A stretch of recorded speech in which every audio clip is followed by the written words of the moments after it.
Today I want to talk to you guys about instability training and the prevalence that doing your training on an unstable surface such as a Swiss ball or a Bozu ball that you see in the gym, and why this type of training and loading these type of exercises is not only dangerous but ineffective way to train your body and to train your athletes.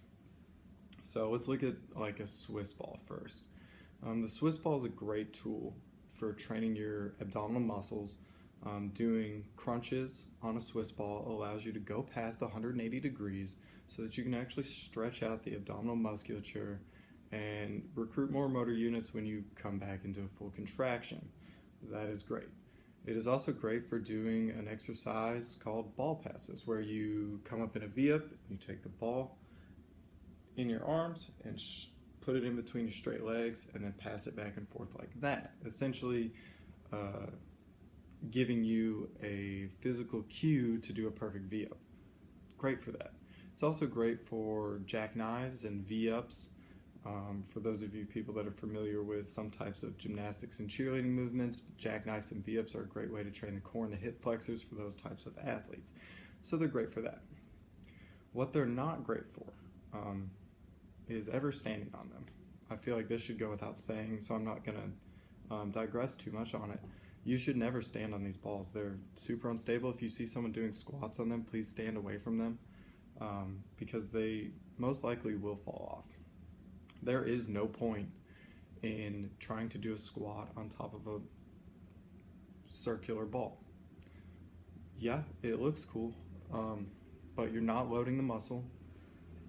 It's extremely dangerous. There are much better ways to make you stronger, and it is basically just a circus act. What I do see a lot is people doing their overhead presses and their dumbbell presses and their dumbbell flies to work their chest and their shoulders. I see them do these exercises a lot on Swiss balls. And when I was younger, I even, every now and then I'd do some flies on a Swiss ball just because I'd seen someone do it. But that is not always the best way to go about your training. And you see collegiate and professional athletes all the time do things like this, and you never really question whether that is a good idea or not. And the answer is it's not. It's not a good idea. Doing a press or anything on one of those round circular Swiss balls does two things that really limit your performance. It splits your, had an update on my iPad. So it does two things. It splits your neural impulses. So say I'm trying to work my chest or my shoulders and I'm laying on top of this ball, my subconscious and conscious focus is not entirely on pressing these dumbbells. It is on not falling off the ball, not looking like an idiot, and third, pressing the dumbbells. So the first thing that you see someone do is, if they are working on a flat bench, they'll grab 80-pound dumbbells, and that's what they use for their 10 reps. If they move to a Swiss ball, they'll grab 60s. Why? Because it's harder, because they have to focus on stabilizing, which seems extremely pointless. It looks very technical, and that's why you see a lot of personal trainers do it, because it looks confusing and it looks technical, so people will think that they're a better trainer because they use these cool physical therapy instability training, but in reality there's no science behind it. And because of the fact that they have to grab smaller dumbbells to do these exercises, shows you that they are not going to properly load the muscle in the way that they should. We talked about in the HIT videos that muscular threshold that you have, the neuromuscular threshold that you have, where your motor units stack on top of each other in that circle, and your big, strong type 2 fibers, the ones that fire fast and strong with very few mitochondria that actually help you build big, strong muscle that you're looking for, those will not fire until you hit that neuromuscular threshold. So if you are using a weight to to train your chest or your shoulders that is less than you really need because you're sitting on some unstable surface, you're never going to hit that threshold. Yeah, you may build some proprioceptive abilities, and yeah, it looks harder, and it may, make you tighten up your core and train your core, which is a whole nother video about core training. But really, it's just not an effective way to train that muscle. What you should do is lay on a flat bench that is stable so that you can focus on loading the muscle that you're trying to load, or even better, flip over and do a push-up or a dip so that you're in a closed chain environment where you're moving your body rather than moving a weight. But again, that's a whole nother video as well. On top of that, I see people use these Bosu balls, which are basically a Swiss ball except half. And these are great physical therapy tools. I worked as a PTA for a long time before I went to medical school. Bosu balls are awesome for rehab on people who have plantar fasciitis, people with any type of knee instability, any type of like ACL repair, PCL repair, sometimes hip problems. They can help. We don't really use them a lot with hip problems, but mainly knees, ankles, feet, things like that. This instability training can do a couple things for you. It can help, like I said, help more motor units be recruited. So because of the unstable surface, the neuromuscular system is going to have to be more efficient at firing motor units, or it's going to fatigue very quickly. So by becoming fatigued on an unstable surface like that, you recruit more motor units and you make them more efficient at firing when they need to fire, which is great for plantar fasciitis because you get different muscles moving around that weren't moving before, and sometimes just that alone, that muscle movement, can clear out some of the lymphatic systems and can clear out some of those inflammatory markers that are actually causing that plantar fasciitis. On top of that, just the fact of that almost deep tissue massage that you get, because you typically have people with plantar fasciitis do this barefoot, will actually help alleviate some of that plantar fasciitis. The same goes for knee instability. If you have an unstable knee or a recent ACL repair, the muscles around the knee that you're working on are typically atrophied. So streamlining that motor recruitment that you would typically need a lot of resistance training to do can be a big benefit of instability training. And that's why it's such a good rehab tool, but it is such a terrible training tool for a couple of reasons. Say you have someone who has an ACL repair. This is another great reason to use these. Say you have an ACL repair, so you have a full tear in the ACL. Your tendons and ligaments do have proprioceptive abilities, so they do have innervation.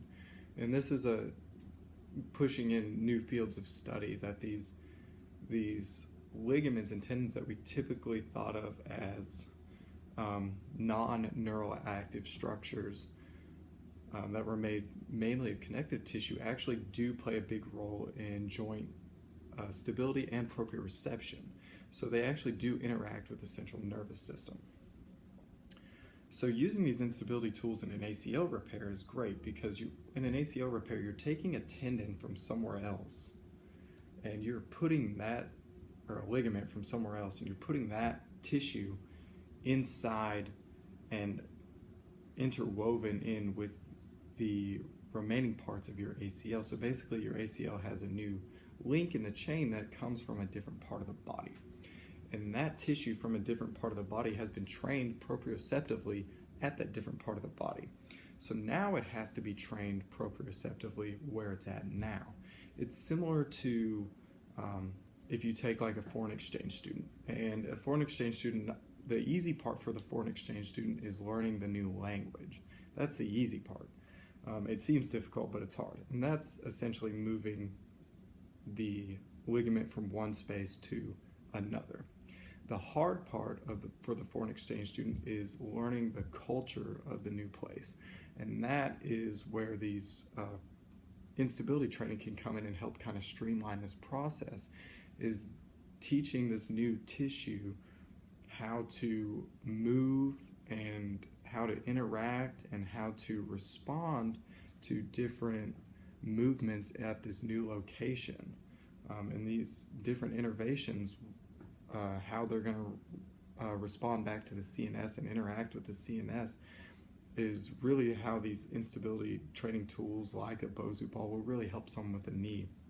And you always see professional athletes, and when you see something that a professional athlete is doing, please don't start using it in your training without researching why. And the big thing was a couple of years ago when AP was coming back from his ACL, when Adrian Peterson tore his ACL, he was coming back, and he came back really quick because he didn't use performance-enhancing drugs and had great rehab. And there was that video of him doing the one-legged battle ropes with a single, or on top of a Bosu ball, single-leg Bosu ball battle ropes. And that was a rehab exercise. That is not one of his training exercises. And you see people start doing stuff like that all the time in the gym, and you just ask them, what is the purpose of doing that? And I go, I saw AP do it. Well, AP was coming back from an ACL tear, and he's a professional athlete that gets paid millions of dollars, so they need to get him back on the field as quickly as possible. That tool is to help build that proprioceptive ability and stability at the ACL. If you don't have a problem there, that's not going to do anything for you. You can do it all the time. It'll look really cool, and trainers do it all the time too. They'll show people to do things like that. That's not going to help them get thin. It's not going to help them build muscle. It's not going to help them get strong. It's not going to help them become more athletic. It just looks cool, and it makes you feel tired. It's hard. I mean, it's hard. I've tried it. It's pretty hard, but it doesn't help me do anything. But yeah, these Bosu balls, they don't help like your stabilizer muscles. That's one of the terms that I really hate in the gym, is the stabilizers. I hear people say it all the time. They hop on a Bosu ball and look, oh, my stabilizers aren't working. Look at my stabilizers going crazy. I've dissected a dead human from skin to bone and named every muscle in there. And I have not named a single muscle that we call a stabilizer. Every muscle has a specific purpose, and none of them are just stabilizers. The only things that I would actually call like relative stabilizers would be like multifidus and rotatories in the spinal column, but those only work intersegmental, really. I mean, grossly they kind of do, but intersegmental muscles like multifidus and rotatories, I would kind of call those stabilizers. But there is not some magical underlying musculature that's underneath these big superficial muscles that are called stabilizers. They're just not there. Your muscles, your big superficial muscles and your deep muscles have their action, and they also act to stabilize your joints. So using this term stabilizers really just shows that you don't know the anatomy that well. And trying to train these stabilizers is useless and dangerous. So to get to the final point, I kind of digressed a little bit about stabilizers and how some of this training, it looks extremely stupid if you know what you're talking about.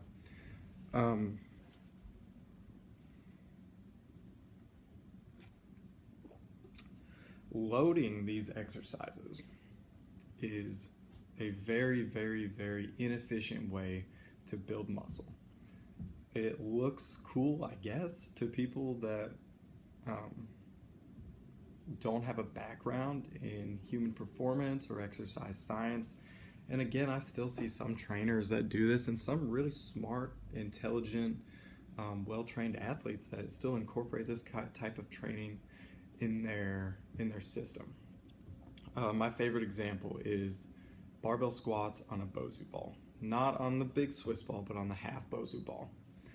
You see people all the time, they'll throw the Bosu ball up in the squat rack, load up a barbell with probably 50% of what their actual max is, and they'll do squats on a Bosu ball with 200 pounds on their back, 225 pounds on their back. And their squats look terrible, you know. having tilting forward, tilting back, all over the side. Their squats look terrible. Their knees are moving all over the place, falling in valgus. And, you know, they'll tell you all the time, oh, this has helped my squat, this has helped my squat. And I'll tell you what it does is it's great to warm up the muscles. So I do Bosu ball squats. I never load them. I will set up a Bosu ball for my warm up if I'm wanting to warm up really quickly, and I'll grab like a 25-pound kettlebell and I will do very light, very slow goblet squats that I pause for about 10 seconds at the bottom on a Bosu ball, because it does activate some motor units that take a little bit of time to activate. It streamlines that process a little bit, and it allows you to kind of sit in that squat a little bit deeper once you get those motor units activated. So it's a great way to warm up. But you should never, never, ever, ever put a barbell on your back with loaded weight and get on a Bosu ball. It is, your risk reward is through the roof. Not only will you have to do countless reps to reach that neuromuscular threshold, it is just super dangerous. You fall off that thing and you're not only going to hurt yourself, you may hurt the person standing next to you. You may end up flipping over that squat rack. You may end up dumping that barbell behind you. Someone could be walking behind you, walking next to the rack to get a weight. It is just extremely dangerous to be doing it. So it's not the smartest way to train your legs. There are better ways to train your legs and your core and to train your squat than to use a Bosu ball. I don't know, I see people do it all the time, and it is just, it's not an intelligent method. And that goes also for the Swiss ball. If you're doing presses on the Swiss ball and stuff, I've seen people fall and break their scapula doing bar or dumbbell presses on those Swiss balls. It's just pointless because they did not have a good goal in mind at the beginning. They didn't overload the muscle as they should have anyway, because they end up using a weight that's way too light for them, and they put themselves and someone else in danger. So that's all I have on instability training. If you have more questions about instability training, I love to talk about this topic because it is such a prevalent thing in the gym right now. Seeing people using Bosu balls and Swiss balls and, you know, foot pads and stuff that are more functional training. So if you have any questions, shoot us an email and we'll get back to you as soon as possible. If you have a good question, we'll make a video on it too. Thanks for listening.